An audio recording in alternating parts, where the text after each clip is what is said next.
Ngayong araw na nga guys, ang unang training ni Uno. Bali kakabangon ko nga lang sa sopa namin. Tapos bigla ako nagbasa sa GC ng General Luna. At nagulat ako kasi ngayong hapon na pala ang kargahan sa unang training. Kaya dali-dali ako na pumunta sa loob para bisitahin si Uno. Ang ine-expect ko talaga ay sa katapusan pa. Buti na lang ay naisipan ko mag-online at nakapagbasa. Dahil kung hindi ay malilipasan sana tayo. Nakakalungkot mang isipin pero mag-isa na lang siyang isasabak. Tatlo nga sana sila, si Dos tapos itong isa. Ang kaso nga lang ay may masamang nangyari kay Dos. Ito namang isa ay parang halos 2 araw pa lang rumoronda. Kaya hindi talaga pwede na isama natin to. Baka madagit lang to at sumunod sa ibang ibon. Pero ito namang si Uno guys, kahit papano ay natitraining na natin. Tsaka hindi rin naman ganun kalayo yung pagbibitawan sa kanila. Parang 2 bayan lang yung pagitan mula dito sa atin. At sana nga lang ay kayanin ni Uno. Napaka-importante nga nito kahit sabihin nating training pa lang. Dahil once na hindi to makauwi, wala tayong ikakarga. Bale, itong training na to ay para sa 120 days challenge. Kaya yung makakasama ni Uno ay halos kasing edad niya lang. Guys, ikakarga na si Uno. Sana makauwi ito. Uwi ka ha.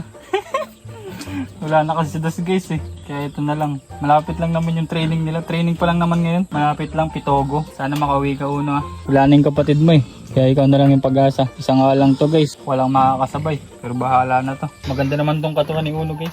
Tsaka may binibigay din tayong gamot dito. Sana nga lang ay wag maligaw. Unang training nila to ngayon guys. Good luck Uno. Ganda pa naman na ito guys. Let's go. Dapat ng pupang guys. Puting-puti. Manang-mana sa tatay niya na hindi umuwi nung nakaraan. Sana makauwi ka boy.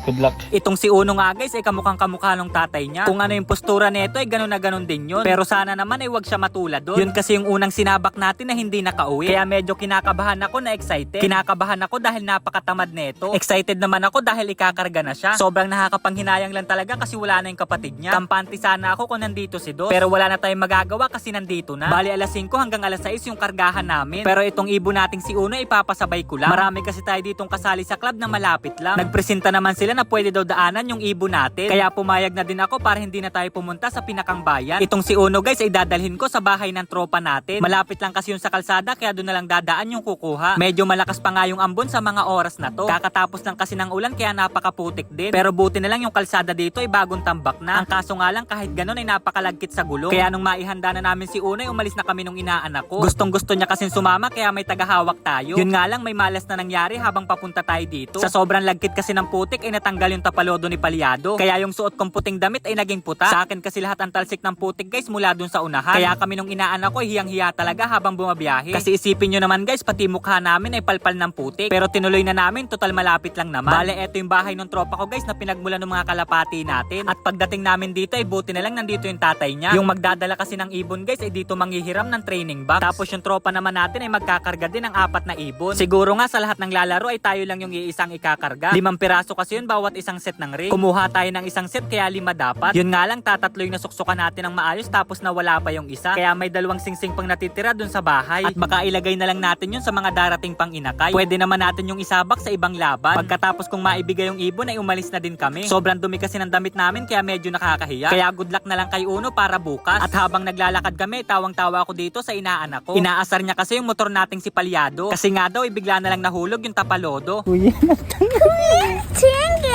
Kaya nung bumalik kami, kinuha na lang namin dito sa pinagtaguan. Sobrang daming putik pa nga guys ang tumatalsik sa amin. Kaya hindi pa rin namin maiwasan tumawa hanggang dito sa bahay. Baka bukas ay bibili na lang tayo ng bago. Sa tingin ko kasi parang hindi na to kayang ibalik ulit. Kawawa naman si Palyado guys, sobrang dungis na. Ikaw ba naman ang singitan ng napakalaking putik? Putol nga ang bawat lak neto sa lahat ng gilid. Hindi na talaga kayang hilutin to kaya itatapo na lang. Matagal na rin naman to nagamit kaya tubos na tayo. Abangan day bukas guys kaya good luck. 2 fingers sa akin!